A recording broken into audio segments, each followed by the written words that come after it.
پێدوی کەبی بناوەندێکی شوشنا گورچکان هەژمارێک نەخۆش لە قامشلۆ لە دەردۆرە قامشلۆ هەیە ئەو نەخۆشên me zehmetî pir dikişandin demê ku hewceyê şûşna gurçika dibiyan mecbûr diman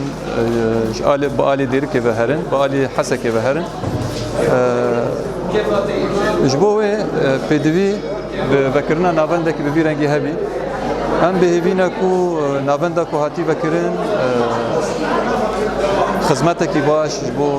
civakê pêşkêş bike nexweşên ku bi hewceyê şûşna gurçikan jî ew jî sûdê ji vê navendê werbigirin em bêhêvîne ev tişta he bikeve giştî bi xizmeta civakê.